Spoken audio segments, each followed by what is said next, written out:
Bruno, it's great to see you before a big game and you're in the best form of your life. Is that something that you would agree with? No, I think obviously it's been a great time for me, but also for the club. The last period has been very good in terms of results, and when it's like that, I think everyone comes up a little bit more and shines more. I think obviously then the conversation with the numbers of the season, everything has helped a lot to look probably even better than in the past, because I think I've had great moments, but obviously now probably in the last period of the club, this is being the best moment we have been, and that helps me a lot. But obviously I'm very aware that I'm having a very good season, and I'm very happy for it. How have you developed that consistency this season? What do you feel is the sort of magic ingredient? Oh, I don't know. I don't think is there any magic ingredient in the middle, but obviously I think, as I said, I've played in different positions this season. I've adapted myself and my game to different things, to different ways of playing, and I think that made me learn more about the game of my teammates than my own game. And made me understand the difficulties they have, what type of movements I need to do to help them. What I need to do better in terms of helping the team in different situations of the game, when I have to speed the game up, when I need to slow it down. I think playing as one of the midfielders in the beginning with Ruben helped me a lot to understand the difficulties of the players that were behind me, but also to understand the people in front of me, what they should do to help me more, to like when I have the ball, when I don't have the ball, the way I have to press, the way I need to help them and cover spaces. And I think that was very good for me, for my full understanding of the game, more on the midfield, but also from the defender's point of view, when they have to jump, if he's good, if he's not, if the space is too big, and that helps a lot. That's interesting, because we're all watching you playing deeper and thinking, no, Bruno can't play there, he has to play higher. But it feels like it served a purpose of actually educating you in terms of what your player, like Casemiro and sort of Kobe Mainoo now, what they'll understand their roles. Is that how you feel? Yeah, I think obviously when you play there, even being in a different formation, you kind of understand what it takes to be in that position, how much space they have to cover when you have players in front of you to try to go and press. Because obviously for me, when you play for a big club, you always want to be on the front foot, try to press high and everything, and not every time is possible. And then obviously when I play with Casemiro by my side, or even Kobe or Manu, I understand how difficult for them it is to cover the ground and everything, because not every player has the same capabilities of running and cover ground. Some of them are better in covering spaces, in reading the game, like the case of Casemiro. We can't ask and demand for Casemiro to go up and down the pitch so many times, because his game is more about to read the spaces and understanding when he has to press, when he has to slow it down and come back and help the back line. And for me, it was good to have that understanding of the players I have around me, what they need from me in the point of view, like I'm ahead of them, but I know they need my support, and helped me a lot to read the moments of the game differently, even knowing that playing in a different formation. Obviously, I think playing as I was playing with Ruben, I really enjoyed it a lot, because I was more on the ball. I touched more the ball. I could be more involved. I could break lines much more, like to my tens, Mateus, Brian, Mason, Josh, whatever was there. I could break lines and make them play quicker and have the team on the front foot. Obviously with the wing backs was perfect to switch off play and everything. And I really enjoy it to play there. Then obviously I had many conversations with Ruben when he asked me to drop in the back line to try to make a 4 and to open up the spaces in the middle to make it big. But then I had also the responsibility on getting into the box. Yeah. But like when you're building up and then trying to go up and down, you had to have legs to do that. And obviously he understood that I could do that, but obviously at the same time, sometimes it's not possible, that because you make the long pass and then you have to run 60 yards to get into the box, and it is difficult. But I really enjoy it, and I really liked it the way I was playing under Ruben, because I thought like I was getting more complete as a player. You say you enjoyed it, but is this position that you're playing now under Michael Carrick the perfect position for you? Yeah, it's probably, let's say that is the one that I can get the best out of me, because everyone knows my main skills will be the creation I have, the goal scoring ability, and all this last third thing. And I think that's my best qualities, and I'm aware of that. And I'm very good in the counter press when we lose the ball, and to be able to do the counter press, you need to be high on the pitch to be the first one to make a reaction and then help the other ones to like come with you and push. When you play a little bit deeper, you can have that, but normally you're the one that normally stays a little bit more like if they break the counter press, you need to run backwards. So you would lose a little bit of my game. I think, well, obviously in the last few years I've played more in that position than I actually played a little bit deeper. And I think, for the qualities, for my main qualities, I think it comes most on me. The 10 is probably the one that I can help the most. In a game that has been contaminated by sideways and backwards passing, you still seem to be the one player, there's maybe Cherky at Manchester City similar. There's a couple of players in the league that are still playing forward all the time, that are still looking for the sort of what would be furthest forward, most dangerous pass. How have you not caught the disease of sideways and backwards passing? I don't even think about it, to be honest. Like, obviously, you want to be as more accurate as you can, but as you spoke about me and Cherky, we are in the midfield the highest player on the field. So you have to take the risk because you're there for that. You are there to create something, to play the ball forward, to try to make the 3 guys in front of you, 2 guys, whatever you have, make them enjoy, make them have the ball, make them have the opportunity to go 1v1, to score, to then assist, to do things. We're there to help them to get the best out of them. It's always been the aim of a number 10 in the world of football, and that can change. Obviously, I know, like, then you're gonna get criticism if you don't get passing accuracy very high and whatever. But I think it's always going to be players in the team that have to have that accuracy higher, and then it's going to be players in the team that have to have more chances created, or that, like, and then their accuracy is gonna go down because the pass is a risky pass, is the last pass, is the one that you either you miss it, you get right, and then you get a chance, or it's always half and half, let's say. And I think then players, like, people, like, they always say, like, wow, we want risky players, we want this flare back and everything, but then when players do that, you kind of like, oh, but he's losing the ball all the time and everything. So it's not going to ever be a balance there. Yeah. And I think us as a players, we just have to understand what's our qualities and what's our aim for the team around us. If Cherky stops with the things that he's very good at, like skills and going at players and having fun with the ball, as he says, and I really enjoy it watching him playing. If he stops with that, we're going to lose Cherky. The Premier League is not going to have Cherky playing his best football. And I think for the Premier League to become better, you need players like him to do different things. To be a player that you go to the stadium is like, oh, he's made a pass, and everyone goes like, oh. Like in the past, you had many players like this. Now you're having less and less because the manager wants to be more careful with the... like, methodical, maybe? I don't know, like they have like a way of playing different or whatever. Because if you go to the past, the Premier League was counter-attack, pace all over the pitch, like going up and down. The game was last night, some nights ago, we saw Champions League game between PSG and Bayern, and everyone was like, oh my God, this is football and everything. Yeah. And then you're going to have managers like, I don't know, the type of manager will say, I don't want to concede 4 goals and win 5-4. I want to win 1-0. And then it goes by the manager you have with you, goes by the players you have around you, but then I think everyone enjoys to see it. But on the other side, you're going to always have someone saying, but they did concede 4 goals. They scored 5, but concede 4. Like, come on, their defense needs to be better.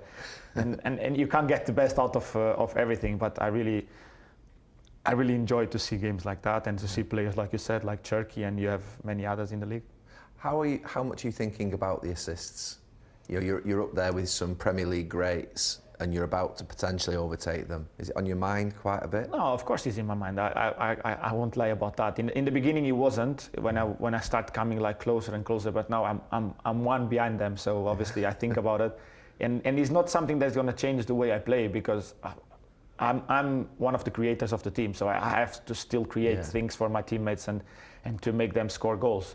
And I won't be like, if I have a chance to shoot or to score a goal, I'm not going to be thinking like, oh my God, the assist record. Would you pass it across if you were through on goal and you thought, I've always done that, so I think no one can get on me on that one. But for example, I've seen a lot of people talking about the penalty situation. I would like, touch it aside, but then I would end up doing like Piers and Henry, like miss the ball, and then I will never do that. I'm too afraid of missing, so I will take my penalty as normal as always. But obviously it's something that you think about, because we're talking about Kevin and Thierry, that they were two of the best players that the Premier League has seen in a long time. And obviously having the chance to be up there with their names for this category, let's not talk about the rest they have done in the Premier League. For this category, it's very, very good, and I'm very proud of that. It's interesting, just connecting what you said in the last few answers around, you mentioned PSG, you mentioned playing deeper, but Kobbie Mainoo has just signed a new contract, which means that you've moved forward. Kobbie Mainoo has come in deeper in midfield, and thinking of PSG, you play obviously with Vitinha with Portugal. He's absolutely incredible. You can tell us a little bit about him, but do you see some similarities maybe between Vitinha, his head maybe of Kobbie at the moment, but do you see similarities between them in terms of how they can develop? Oh, of course, they different players, because obviously Kobbie is more strong. Yeah. He's someone that is more powerful with the ball. Vitinha is someone that is very difficult to get close to him. Kobbie likes people to get close to him, so he can use his body to go around them. But then technical ability, they're both very good. They're in a very high level. And obviously then we know Vitinha is being winning trophies. He's won the Champions League last year, and obviously he's going to get more of a view than Kobbie, that is not playing the Champions League, is not playing in the big competitions. But I think the thing with Kobbie was, when he came to the first team, he had to play straight away, and not everyone was expecting that. And then he had a period where he was playing a little bit less, and he was kind of a little bit in the shadow, and everyone kind of like forgot a little bit about him, but not us. We knew what we had in the house. We knew that Kobbie had things to improve and could be better, and he was good in the time he wasn't playing, trying to become better, trying to improve. He was always very professional in training. We have nothing to say about that. And now, because he was doing the right things when he was not playing, now he's getting his credits and he's getting his flowers again, and I think he's well deserved the new contract, and I think the club couldn't afford to lose a player like him. He's one of the big changes in the last few months, but what did change, Bruno, in that period between sort of the Wolves Everton game pre-Christmas, then Brighton Burnley when Darren Fletcher took over? What happened in that week between the Manchester City and Arsenal games when Michael Carrick came in that dramatically just changed the whole fortune of the season? We played City, and playing City, you have to be at your top, and playing at home, Old Trafford, everyone's going to be on fire. And I think the lucky thing for us was that we played Arsenal straight away after, because when you play big teams, the focus and the concentration and all the fear that you have to lose the game, and playing against the two teams that were on top makes you like everything on your mind needs to be perfect, and you make everything perfect. And then that sometimes if you play against a team that was probably in a lower position in the league, probably you will think, oh, we beat City, now we just need to play a little bit more with the ball and we're going to be fine. Defensively wise, we were good, we were great. Let's not lose that. But if you lose a little bit of the focus and concentration in that moment, is when you end up losing games. And for us, it was good that we had that 2 games straight away, because you knew that little bit of focus, you couldn't be lost, because Arsenal has top players, City has top players, and any moment it could hurt you. And then I think from there on, you get the confidence of like, we beat the 2 biggest now in the league, the two ones that are on top of the league. Let's not break down now. Let's keep going. Let's try to push ourselves to the next level until West Ham, where we had a little bit of I wouldn't say we didn't have a bad game, but we were not ready for the way they were playing against us. They sit deep, and obviously for us, the previous games we had space to play. We had a lot of space and time to play, and then against West Ham, they sit deep, they wait for us, and we were not. We were thinking, we're going away to West Ham, they're probably going to press us. They need points, they need to win. And we had a moment where Luke Shaw can score a goal from the corner. He doesn't score. All of a sudden the game turns around. They're having a lot of counters, a lot of like turnovers in the game, and we end up not winning that game. We could have won still at the end. We had chances and everything, but we draw the game. And still, I think that game, if it was a while before without the focus, the mentality of like we still can beat it, because we were in a moment before there was like every time we considered the goal we were like, oh my God, this is happening again and everything. Why was that, Bruno? What just explain to me what, because obviously you're such a confident player. What was it in that period where you were just becoming deflated when a goal went in? I think it was like because results were like always going against you at times, like you could be. I think under Ruben we were always on top of the games, but then we were the team that would allow less times the people in our box, and at the same time we would be the ones that would concede more goals in that period. So in our head was like, how is possible that we don't allow them to come into our box as often, and then when they come, we still concede a goal? And it was nothing to do with the defenders or with the goalkeeper. It was the full team. Like, we're so good in moments like, let's not break us into the box and everything.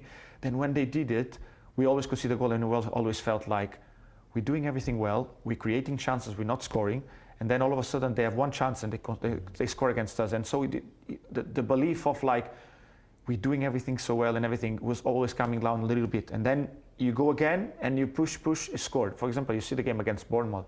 You can't be down, you can't be like up in the game, I think 2 times, and then you end up giving the game away. We concede basically 2 or 3 goals in the same way, and you end up like, we're doing everything so well. Why we keep getting these chances, then don't score, and then they get one chance and they put it in. Yeah.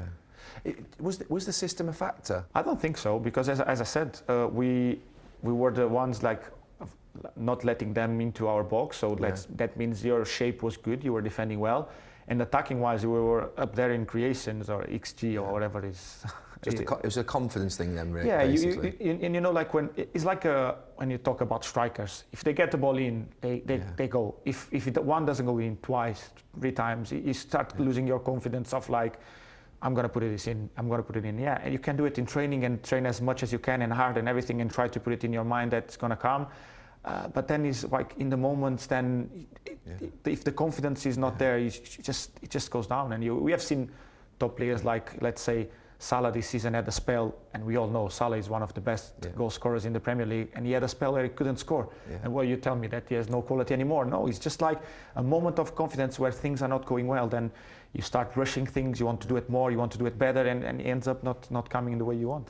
Talk to me about the Steve Holland, Michael Carrick dynamic. Who does most? Who does the training? Who's giving the sort of team meetings? No, it's always Carrick. Obviously, he gives the chance and the opportunity to Steve to jump in when at the end of the meetings when he needs, like if Steve wants to say something. He's more on the pitch at the end of training. Normally, if Steve wants to say something, he always asks Carrick to do it. But normally, it's always Carrick that does all the exercises and everything. Then you have Travs that goes more with the strikers, Woody and Johnny goes with the defenders, and obviously Michael goes with the midfielders because he's mastered that in the years he played football. But I think the connection between all the staff is very good, and I think Steve is being very good. He always points at certain things, he always goes to the players, he speaks a lot with 1v1 with the players to try to understand what their feelings are, what if everything is like, if you understand everything we want to do, is everything all right? Like, what do you think about this run? You think that is there something that we couldn't do or do it differently? But I think they work very well together, and both of them are very always like involved in the training. But Michael is always the one that does the training. I came in to see you a couple of years ago. For a couple of hours, which was something that I really enjoyed. I've been heavily critical of you, obviously, before that, a year or so before. Maybe, I know you think unfairly. Do you think it was, I mean, you do think it was unfair at the time. Do you feel like it's changed now, the narrative? It feels like it has, you know, not just from me, but generally, you seem to be more relaxed. Everyone, I think, appreciates you a lot more. Do you feel that? And do you think it was unfair back then, the criticism that you were getting? No, I won't say that was unfair. Obviously, you're allowed to criticize and say what's your thoughts, and everyone has a different way of seeing things and thinking about. I'm not naive with that, and obviously, you know, like as I said before, I've always draw a line for myself in between the criticism and the hype. So I don't move myself from that line. Don't go with the hype. Don't come down with the criticism.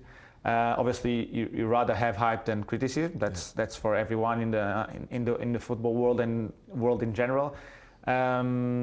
I think obviously I've probably learned how to deal better with certain situations, and obviously dealing with being at the club, dealing with a lot of the attention we have from the media. We all know that United is one that has more time on television talking about football or Premier League or whatever it is. And I think with the time you learn how to deal with that. But obviously, as I said, I think you guys do whatever you think is better for your work. We all know that social media works also like with clicks and everything, and sometimes you need a big headline to make it popular, or let's say trending. Trend. Yeah. So I think obviously then when you start doing different things, and obviously you learn with things, and I've always said I'm not the one that goes and listens to the criticism and things like they're not right, that they did wrong. What I don't like is like the fake stories that like Bruno thinks that he doesn't like this or he doesn't like that, or he doesn't want this or he doesn't want that. Like I think what I don't like is when people make up in their minds what I think without knowing exactly what I think. That's the main thing. I think when we watch you, it's actually, to be fair, calmed down, but your body language was you're so sort of passionate, you can care so much. That seems to have reduced quite a lot in the last year or two. Would you say that? Yeah, you care massively, that's obvious. No, it's changed. You've changed quite a lot, haven't you? No, you learn also like with the surroundings you have, the players you have around, you learn how to deal with them, how you get the best out of them. Some ones I need to shout more, other ones I need to be more careful because I get them out of the game if I'm too much on them, and so you need to learn how to manage that. And obviously I was learning, I was getting better, and I'm still in a process of getting better in every aspect of my game. But I told you at the time also, like when I first came, I was like that, and obviously you guys were saying like, oh, you look at him, he looks like a leader, he's pointing at them, he's telling them where to go, and then he became a bad thing also because results were not there, and obviously players were not. I was probably not getting the best out of the players. Now everyone is getting the best out of themselves with the results and everything, and probably also because I changed the way I was and I adapt myself to different situations. I still have that part of the emotional side of the game when things are not very good or not going the way I want that they go to the team or to the club. But I've probably learned a lot how to behave in different situations and how to be more calm in certain situations. Bruno, you've been the best player that I've seen at Manchester United since I retired. You could play in any team in Europe, and last summer you could have left Manchester United. They finished 15th in the league, lost the Europa League final, and you at that point said, no, I'm going to stay, I'm going to hang in here. What were your considerations at the time, and why did you make that decision? Because it's something I think you're already loved by United fans, but I think at that point when it could have been easy for you just to jump ship, you stayed and you said, no, I'm going to hang in here. And I think in our minds as well, to be fair, your loyalty is important and you demonstrated loyalty. What were your considerations at the time? No, obviously, as you said, the club was in a tough moment because we just lost an European final. We finished the lowest in the Premier League, I think United has ever done. And 6 years ago, the club trusted me to come here, and everyone believes that I could help the club. So I think at the time my decision was also made by, I haven't fulfilled my dreams here. I haven't achieved everything I wanted. I've never hid that I want to win the Premier League and the Champions League with the club. I might do it, I might not, but until I get the chance or until I'm here to do that, I'm going to try. It's going to be difficult, yes, it's going to be hard because you have top clubs in the league that have been winning the league for so many years and being consistently there, and we're not.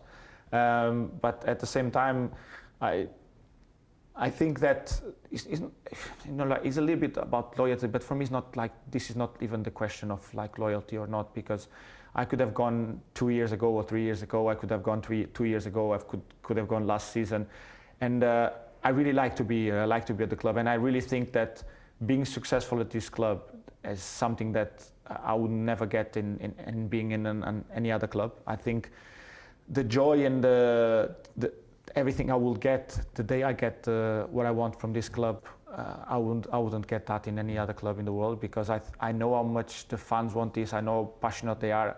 I know how much they're waiting for that moment to come back again. And I'm in the same ship, as you said, I'm in the same ship as them, and I want this ship, instead of being steady, I just want it to go forward and to navigate as much as we can. And obviously, family-wise, was also a decision by the family. I've said this many times. My wife had probably not many, but right words to make my decision more clear. She said what I said before, like she said, have you fulfilled your dreams here? Have you achieved everything we wanted since you came to the club? So this was the only thing she said, and she made me think about that, like, yeah, I haven't won what I want to win, and I won the Carabao Cup, I won the FA Cup, but what this club wants, what these fans want, and what I want for myself with my team, we haven't got that yet, and I'm gonna try until my contract expires. I'm gonna try that. You just said that you want to win the Premier League. Is this the closest you feel? I know you're obviously still a bit off it with Manchester City and Arsenal above, but is this the closest you felt to winning the Premier League in terms of that next jump could be the one that takes us there? I think my first full season here was the one I felt we were close. The COVID one, not the one that Liverpool wins, the one that City wins. Okay. That we were there with City. Maybe until January or February, then we dropped points in games that we shouldn't have dropped, and City just went on a strike and they won the league. And then the year after was when I felt like this is going to be our season, because we put in togetherness with the team we had the year before that we got second. We had Cristiano, we had Rafa Varane, we had Jadon Sancho, and I really thought like this is going to be the year we're going to be the next step, because we brought in top players that will help us to be a better team. Obviously that time is gone. This season we can talk about past results and everything that we didn't went our way.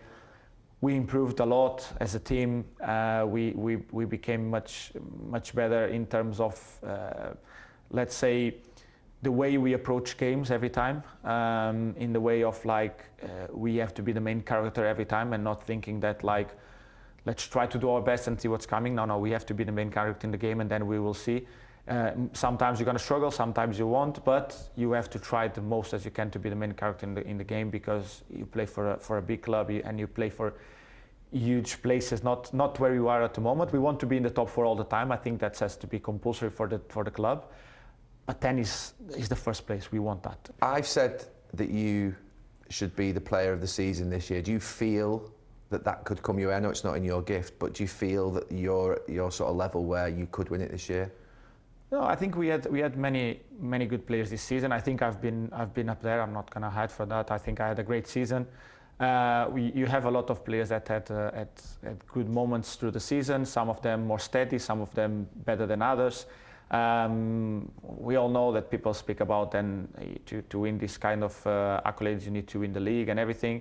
But I remember one time that I was also up there with Kevin De Bruyne to win the PFA Player of the Year, I think, and he ended up winning and he didn't win the league. It was Liverpool that season. So I think it's obviously if you win the league, it means that your team was better than the other ones, and it means that you help your team more than other players. But for example, I would say Igor Thiago had an amazing season, and we can't hide from that. And he plays for Brentford. It will be more difficult for him to win the league. It wouldn't be my case, because when you play for United, you should be playing to win the league. But Igor Thiago had a great season. Let's say Semenyo, that is gone a little bit now, probably over the shadow from everyone. He's had a great season, because we can't forget what he did at Bournemouth before. Bernardo, your friend? Yeah, but Bernardo is being a top player from the time he arrived. I think he's the type of player that I would say is the steady one. He's from the beginning of the season till the end of the season, he's very steady. The thing with Bernardo is sometimes he's going to get better numbers, other times he's going to get less. This season he played more as a double pivot, not as much as a right winger or a 10. That was what he did like in the probably in the last 2 years more this. Before that was more the winger, number 10 for them, and he would get more numbers. But Bernardo is probably one of the top players for this league. We talked about Carrick. He didn't play much in the beginning of the season. We can't forget about Haaland. Haaland is still the top scorer. I know he's not scoring a lot in the last few games, but Haaland is still the top scorer in the league. Declan Rice is done amazing. I know people want to put it in a different way, because now Arsenal might not win the league and it looks like it's not as good anymore. But Declan did an amazing season. I think Gabriel was also. Gabriel and Saliba, obviously, as a pair. Obviously, I know for the keeper it's very difficult, but Raya had an amazing season together with Donnarumma. I think they were the two main keepers for them. Were very important to be close to win the league too. So I've said I'm almost 10 players that could win. You're being too humble. No, it's not that. I still put myself there, and I still back myself to be one of their players. I don't hide from that. I think I've done a great season, and I won't hide that I think I should be up there with them. But then the decision is going to go to the players or whoever has to make that decision, and let's see who wins. I think whoever wins will be fairly the best one. Well, look, I hope you win it. You deserve it. Thank you well very done. much. Thank you very much. Appreciate it. Thank you. Well done.